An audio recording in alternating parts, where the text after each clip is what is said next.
Assalamualaikum warahmatullahi wabarakatuh. Berjumpa kembali dengan saya Mahmud Barok, Content Manager tribunpriangan.com dan juga Tribun Jabar.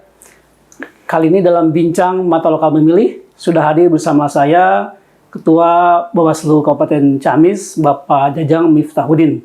Kita akan mengobrol santai tentang apa saja kegiatan-kegiatan Bawaslu untuk persiapan menghadapi Pilkada 2024. Pak Jang, apa kabar? Sehat, alhamdulillah Kang. Alhamdulillah sehat ya.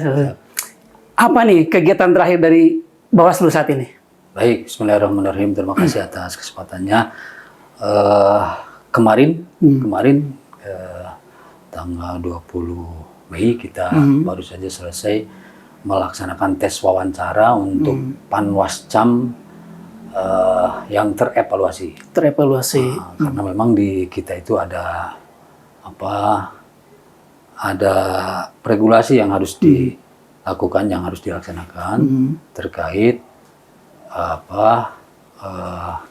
pengadaan dalam tanda petik ya. Personil di Panwascam se-Kabupaten Ciamis. Jadi tidak semua Panwascam di ini ya? Tidak semua. Dari 27 kecamatan kurang lebih hanya 7 kecamatan saja yang terevaluasi. Dan itu pun evaluasinya kebanyakan karena memang Panwascam incumbent existing kemarin itu ada yang diterima P3K. Oke. Kebanyakan itu P3K guru. Dan itu diaturan kan tidak boleh rangkap anggaran. Iya, rangkap anggaran betul. Kita anggaran dari negara, P3K juga pasti anggarannya di negara. Dan itu diregulasi tidak boleh. Iya. Adapun kecamatan yang rekrutmen ulang itu pertama Ciamis. Ciamis Kota. Kecamatan Kota ya. Itu yang terevaluasi 2 orang. Kalau yang 2 orang ini ternyata dua-duanya dosen. Satu dosen di Tasikmalaya, satu domisili di Ciamis, yang satu lagi dosen di Universitas Galuh Ciamis. Jadi dia mengundurkan diri, akhirnya dibuka rekrutmen untuk umum, kebutuhan 2 orang Panwascam. Kemudian di Ciaur Beti ada 1 orang yang ikut P3K. Kemudian bergeser ke Panawangan. Panawangan ada 1 orang juga sama. Kemudian Panjalu itu tidak mendaftar kembali. Yang tidak mendaftar kembali karena mungkin ada aktivitas lain yang itu kemudian jadi prioritas ketimbang jadi pengawas di tingkat kecamatan. Seperti itu. Kemudian yang lainnya Lakbok. Ada juga Lakbok. Ada 1 orang sama P3K guru. Nah, kemudian yang Purwadadi terevaluasi juga karena memang ada kegiatan lain, ada kesibukan lain sehingga dia tidak bisa fokus lah seperti itu. Itu. Jadi tidak ada kemudian anggota Panwas yang yang dievaluasi itu ada hal-hal lain itu faktor-faktor lain ya. Tidak ada. Kebanyakan sama seperti itu. Double job lah seperti itu, dan itu atas kesadaran sendiri. Dan sebelumnya kita juga memberikan pemahaman menjadi pengawas ad hoc di tingkat kecamatan yang itu jumlahnya hanya 3 orang dan dibantu oleh masing-masing staf. Jadi 3 orang sudah ada hitam di atas putih, bisa bekerja penuh waktu. Karena mungkin ada hitam di atas putih seperti itu, dia sudah bisa mengukur sendiri, sudah bisa totalitas untuk ikut mengawasi nanti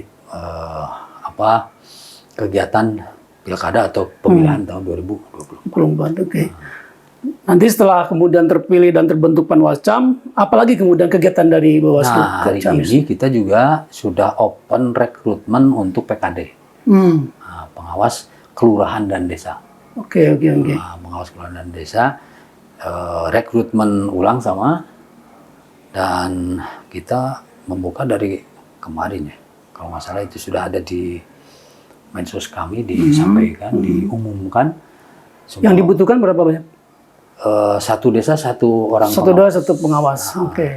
Jadi berapapun DPT atau jumlah pemilih di desa itu, pengawasnya satu. Pengawasnya satu ya. Desa itu satu. Atau misalnya di Panjalu itu sampai ada satu desa 11 dusun, 8 dusun. Pengawasnya tetap Satu orang.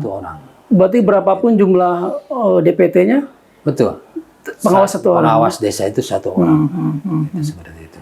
Dan kita sedang menerima berkas persyaratan administrasi yang diperlukan untuk sama penjaringan. Nanti untuk pelaksanaan pemilihan atau pilkada 2024 sama. Jadi kita juga mempersiapkan selain secara internal kita mempersiapkan personil untuk pengawasan, kita juga tetap melakukan proses-proses pengawasan. Misalnya hari ini KPU per hari ini pelaksanaan tes wawancara untuk rekrutmen PPS tingkat desa. Kebutuhan PPS di tingkat desa itu ada 3 orang.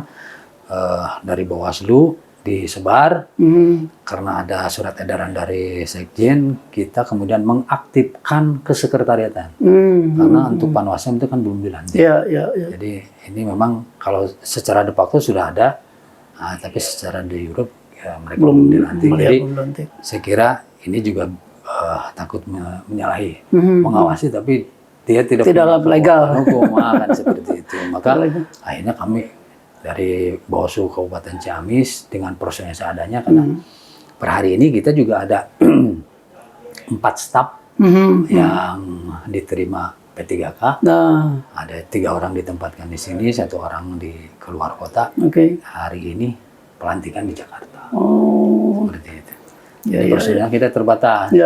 Sedangkan wawancara untuk PPS itu sekabupaten, disebarlah.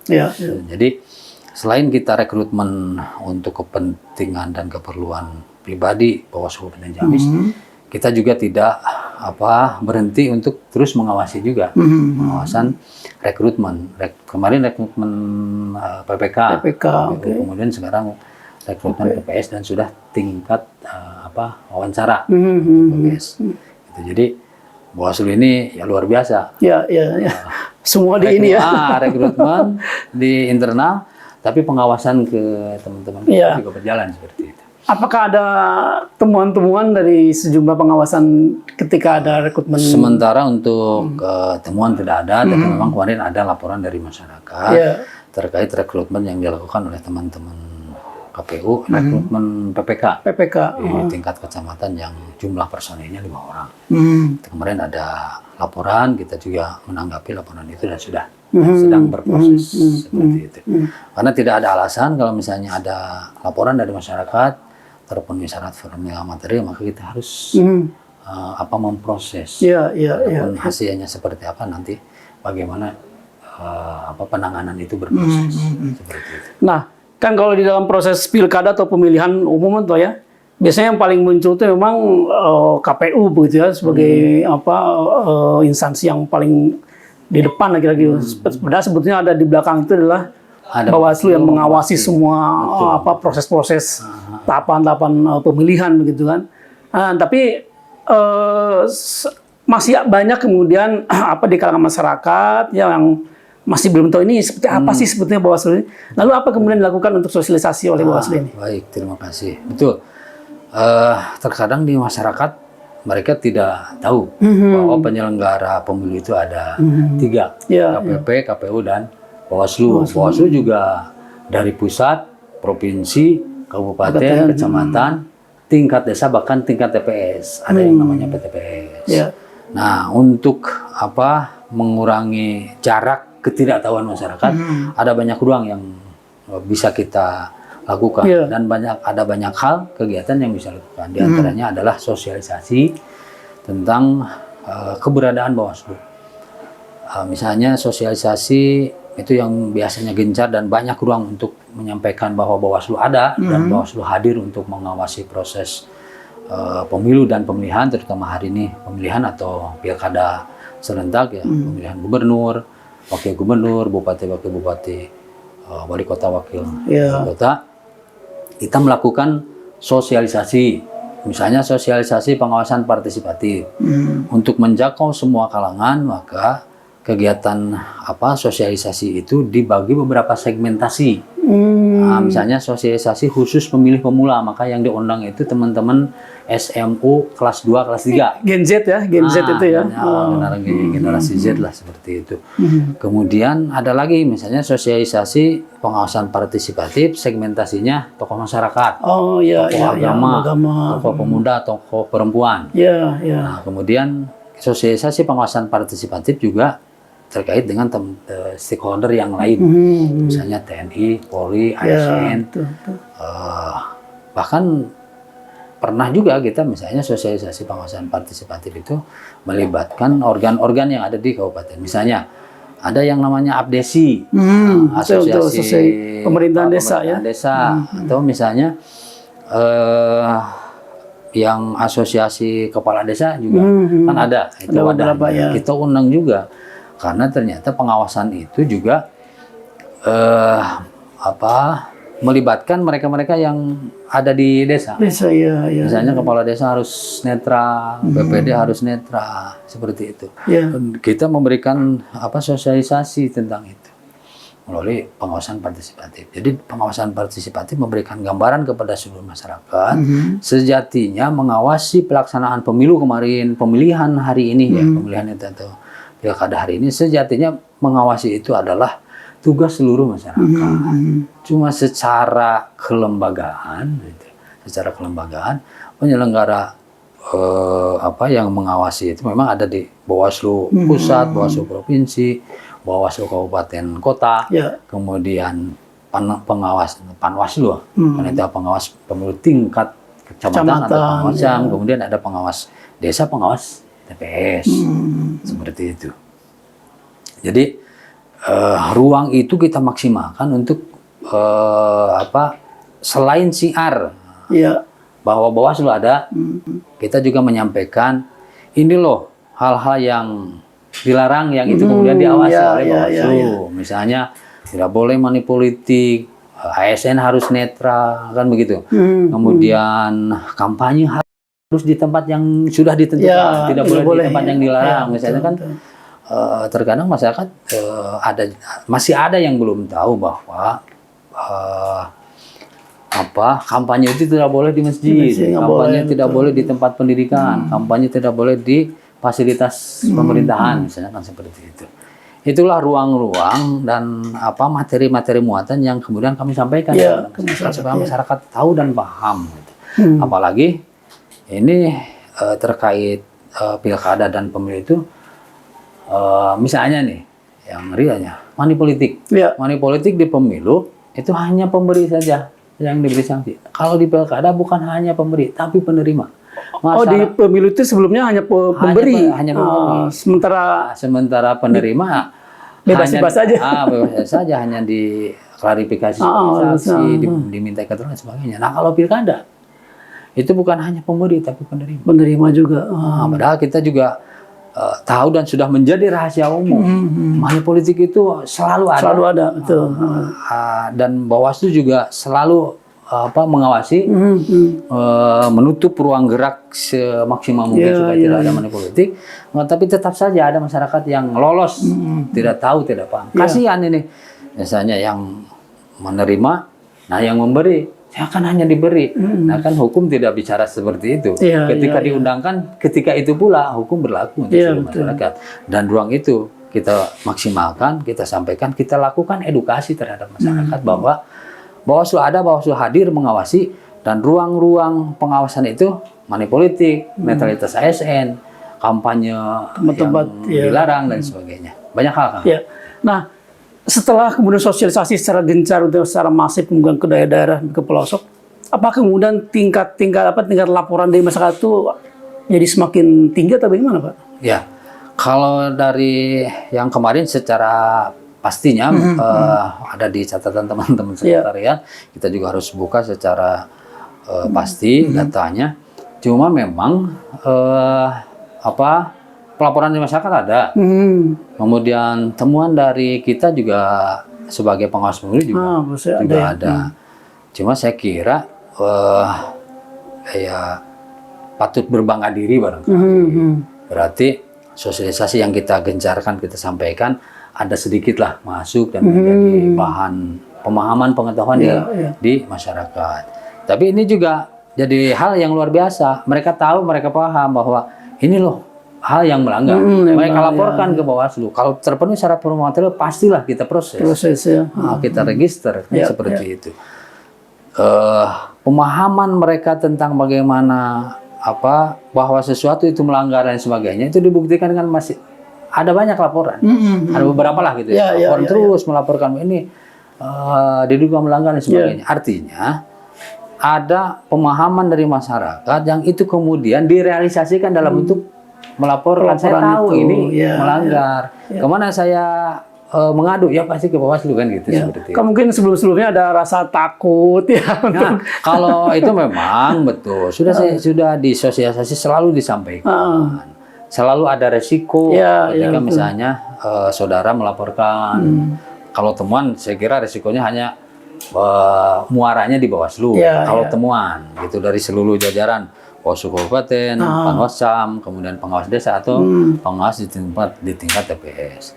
Tapi kalau laporan, saya sudah sampaikan bahwa memang laporan ini butuh mental baja. Betul. Walaupun dalam prosesnya Bawaslu punya perbawaslu tentang melindungi pelapor seperti itu. Tapi pada akhirnya ketika misalnya laporan itu sampai ke tingkat pengadilan, kita tidak bisa menjamin. Karena ketika misalnya sidang dibuka dan terbuka untuk umum, maka semua masyarakat bisa mengakses. Dan ketika misalnya hadirlah saksinya, oh berarti dia nih yang melaporkan. Itu kan sudah di luar. Walaupun dari dulu kita sudah melakukan komunikasi, koordinasi dengan lembaga perlindungan saksi misalnya, kan sudah dilakukan seperti itu. Tapi memang ada ruang-ruang di mana kita juga nggak bisa menahan orang untuk mereka kemudian tahu bahwa kita sedang berproses menangani pelanggaran seperti itu, karena ada laporan dari masyarakat gitu ya. Makanya misalnya ada media yang bertanya, selalu saya sampaikan ketika ini belum boleh disampaikan on progress, bisa ditanya lah.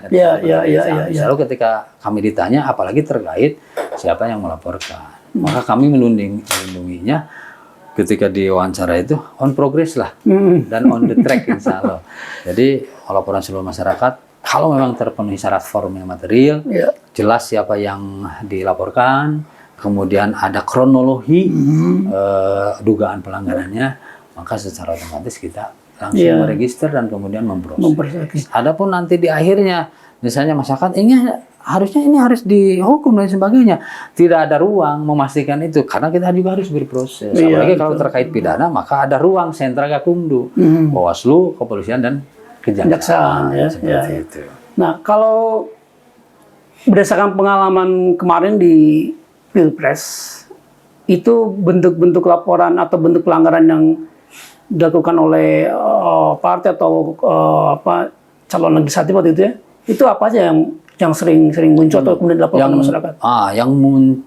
Yang banyak muncul kemarin itu terkait laporan pemberian materi lainnya. Jadi materi bukan uang, bukan uang, tapi materi lainnya. Jadi pemerintah itu menyalurkan bantuan. Kemarin itu yang ramai itu dan sudah muncul di media itu yaitu AML, alat masak listrik atau rice cooker. Rice cooker. Oh, itu kan gede ya? Rice cooker gede. Jadi sejatinya normatifnya bantuan pemerintah itu lewat pos, dari pos disampaikan ke desa-desa, dari desa kemudian disalurkan ke penerima. Tapi kemudian dalam prosesnya ada yang nakal.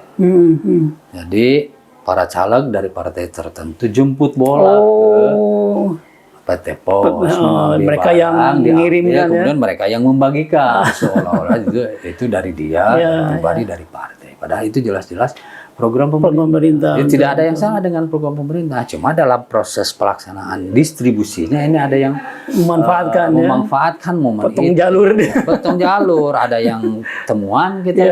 kita ketahui ada yang laporan, kebanyakan laporan. Kebanyakan laporan. Tapi ketika diproses memang ada banyak hal ruang tidak terpenuhinya unsur. Sehingga ini juga menjadikan bahan juga karena memang membuktikan bahwa dugaan pelanggaran itu terbukti secara sah dan meyakinkan itu tidak sekonyong-konyong, tidak apalagi kan itu termasuk ranahnya dugaan pidana.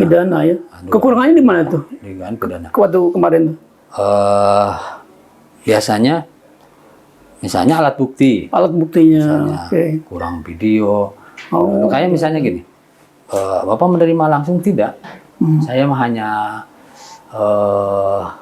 simpatisan. Tapi saya punya kreativitas. Oh ini anu.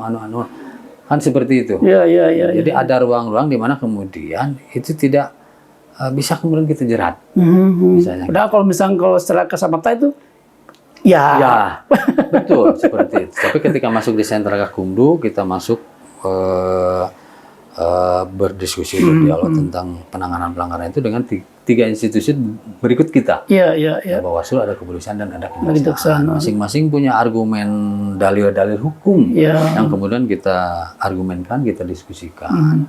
Gitu. Yang pada akhirnya kemudian ada, tapi terkadang secara perspektif Bawaslu, ini memenuhi unsur. Tapi dari perspektif teman-teman Gakumdu yang lain, ini belum unsur misalnya. Iya. Kita juga tidak bisa memaksakan seperti itu.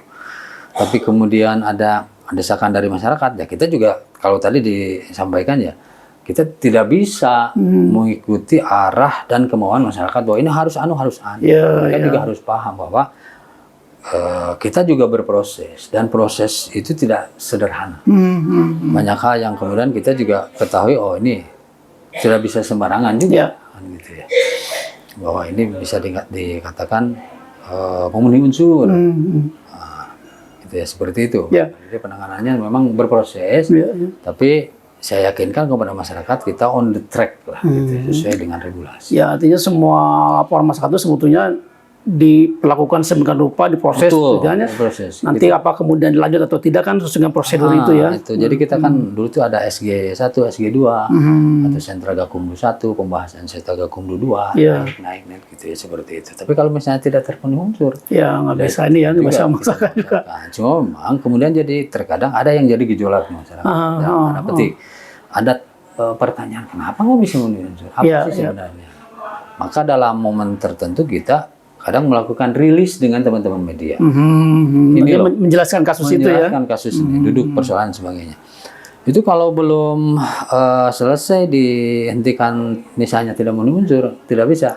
Kami memenuhi misalnya, Pak Ketua, kita wawancara lah terkait penanganan pelanggaran ini. Aduh mohon maaf, ini kan on progress. Tidak bisa kemudian kita menyampaikan. Maka kewajiban kami juga menyampaikan kepada publik, karena itu mungkin sudah bagian dari informasi publik yang harus diketahui. Dan itu juga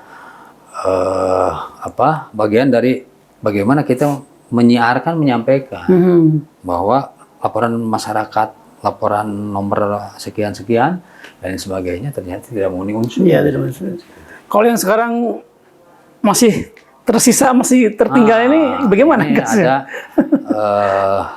Ada laporan dugaan pelanggaran money politik. Kita berproses, tapi dalam prosesnya memang tadi tidak memenuhi unsur, tapi kemudian ada muncul pelaku lain yang kemudian diduga karena memang tidak sampai ketemu, misalnya saya dikasih, kemudian Kang Mahmud menerima dari saya. Kang Mahmud menyampaikan kepada orang pihak ketiga. Orang pihak ketiga tidak pernah bertemu sama saya. Iya. Maka putus itu. Apalagi tidak ada foto, tidak ada video ya. Kan seperti itu. Itulah kesulitan terbesar kita. Jadi ketika kita klarifikasi saksi atau pelapor bahwa saya menemukan dugaan pelanggaran money politik, tapi kemudian misalnya yang diberinya, saya ini tidak pernah pelaku nih yang menyampaikan, tolonglah bantu saya untuk sukses. Kan seperti itu. Iya. Berilah uang seperti itu. Maka ketika ini Kang Muhammad menyampaikan ke orang itu, ketika orang itu yang diklarifikasi, saudara tahu dengan Pak Muhammad, tahu dengan saya yang oh tidak tahu, bahkan saya tidak ketemu, nerima uangnya dari sini. Nah, itu bisa jadi ke sini. Iya. Oh, jadi ada keterputusan di situ ya. Ada keterputusan dan itu tidak bisa. Nggak bisa dilanjut kalau itu. Nggak bisa maksa, nggak bisa dilanjut. Karena mau gimana pun juga dia tidak tahu. Tidak tahu. Iya.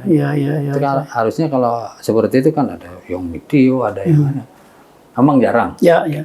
Jarang. Tapi yang sekarang proses ini apakah kemudian mengganggu tahapan-tahapan di bawah? Sebenarnya sedikit mengganggu, karena itu mestinya sudah move on di pemilihan atau di pilkada serentak kan seperti itu. Tapi ini kan residu dari pemilu. Nah, tapi apapun itu, saya kira ini bagian dari konsekuensi kepengawasan sebagai Bawaslu. Ya kita berproses saja, Mau apa lagi kan? Gitu. Iya. Nah biasanya kan pilkada itu dan pemilihan kepala daerah ini jauh lebih seru gitu. Betul. Karena menyangkut dengan orang-orang lokal gitu kan, tokoh-tokoh lokal, bersentuhan langsung. Betul. Nah, justru kemungkinan terjadi pelanggaran itu juga sangat besar gitu kan. Ini bagaimana ini kemudian persiapan dari Bawaslu ini? Kita awali dengan kerawanan-kerawanan. Yang kita fokus gitu ya, indeks kerawanan lebih ke misalnya kalau di pilkada itu netralitas ASN. Oke, ya, netralitas ASN. Kenapa netralitas ASN? So kepentingan masing-masing pribadi itu lebih kental. Ya. Seperti itu. Misalnya dalam tanda petik ya, seseorang yang ingin cepat naik jabatan, maka dia mau tidak mau melibatkan diri untuk menjadi bagian dari salah satu paslon. Karena cuma itu memang seperti itulah konsekuensi politik. Ketika sukses, maka dia akan menyampaikan ini loh kerja saya. Saya ini ASN, dan sebagainya. Dalam tanda petik kan begitu. Mintalah saya ini posisi dan sebagainya. Sudah kebayang semua, paham sebenarnya seperti itu. Dan kita lakukan edukasi juga, netralitas ASN, netralitas TNI Polri dan sebagainya. Selalu disampaikan, selalu digaungkan. Bahkan kemarin di pemilu itu diawali dari video inspektorat. Kita siap mengawal pemilu yang berintegritas, netralitas ASN dan sebagainya. Hampir semua SKPD atau OPD, organisasi pembantu daerah itu, mulai membuat video-video tentang itu, edukasi bahwa ASN netralitas, TNI Polri juga harus netral seperti itu. Nah kalau di pilkada, saya kira harus lebih intens lagi kita melakukan pengawasan, lebih masif lagi kita melakukan sosialisasi, memberikan edukasi, pemahaman, pengetahuan. Ini loh akibatnya kan gitu. Ya, betul. Jadi nanti kan walaupun misalnya penanganan dugaan pelanggaran netralitas ASN kan hanya kita merekomendasi saja. Oh, hanya sifatnya rekomendasi. Rekomendasi Ke BKSN. Per tanggal berapa itu kan ada KSN terbubar. Oh. Jadi tidak ada. Maka kalau di kabupaten itu biasanya ada Pokja atau apalah. Itu yang menangani netralitas ASN. Biasanya kan ada BKPSDM, ada inspektorat, kemudian ada dari pihak-pihak Setda Kabupaten Ciamis yang kemudian ditunjuk menjadi bagian dari Pokja, pengawasan netralitas ASN. Berarti yang dari rawan pertama itu dari netralitas ASN ya? Kalau pilkada saya kira paling tinggi itu ya? Kerawanannya di sana. Paling tinggi rawan di sana ya? Kemudian money politik juga. Politik tadi itu biasanya ada daerah-daerah tertentu yang sudah dipetakan gitu ya? Biasanya ada pemetaan itu. Jadi dari indeks kerawanan dari RI, kemudian ke Jawa Barat, kemudian turun ke kita, kemudian kita petakan. Mana nih daerah-daerah yang rawan? Rawan dugaan pelanggaran. Money politik lah, netralitas ASN. Di program sebelumnya kan ada pembentukan kampung anti money politik ya. Anti money politik. Nah itu efektivitasnya gimana tuh pembentukan kampung itu? Ya kita sebenarnya berharap bahwa itu punya efek yang meluas gitu ya. Kenapa kemudian segmentasinya di kampung adat seperti itu?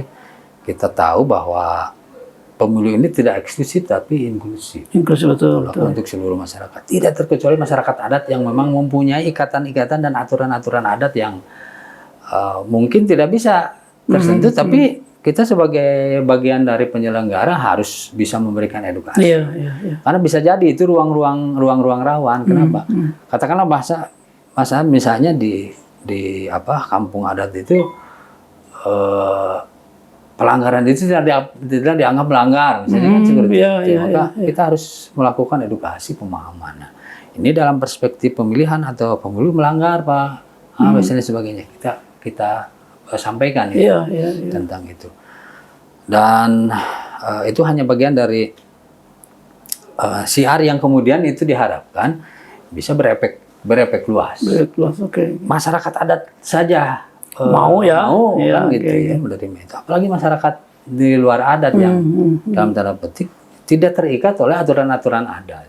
Yang kadang aturan-aturan adat itu kan ya itu mengikat di masyarakat adat, tidak mengikat di masyarakat luas. Hanya kelompok itu aja, kelompok itu saja. Nah, kelompok tertentu saja mau menerima dan ikut memahami ada ruang-ruang bahwa ini melanggar, ini tidak boleh dan sebagainya. Apalagi masyarakat luar adat yang secara keadatan tidak terikat oleh aturan-aturan yang seperti itu. Saya kira seperti itu. Baik Pak Ketua, terakhir mungkin apa yang akan disampaikan Pak Ketua, harapan Pak Ketua terkait dengan pelaksanaan Pilkada 2024 ini? Baik, mudah-mudahan pelaksanaan Pilkada di Kabupaten Ciamis khususnya berjalan dengan aman, lancar, damai, dan terakhir selalu menjadi tagline sukses tanpa ekses. Sukses tanpa ekses. Gitu. Jadi ya aman lah, sehingga tidak ada karena kalah di Pilkada jadi kemana kan seperti itu. Terkadang efek dari politik itu seperti itu. Melebar kemana-mana jadi. Karena saudara tidak mendukung saya yang jadi bagaimana saya. Mudah-mudahan gitulah. Pilkada Kabupaten Ciamis berjalan dengan aman, lancar, damai, sukses tanpa ekses. Baik. Iya. Terima kasih Pak Jajang. Siap. Demikian Tribuners, bincang santai kami dalam Mata Lokal Memilih. Sampai jumpa kembali di acara selanjutnya di tempat dan waktu yang berbeda. Assalamualaikum warahmatullahi wabarakatuh. Waalaikumsalam warahmatullahi wabarakatuh.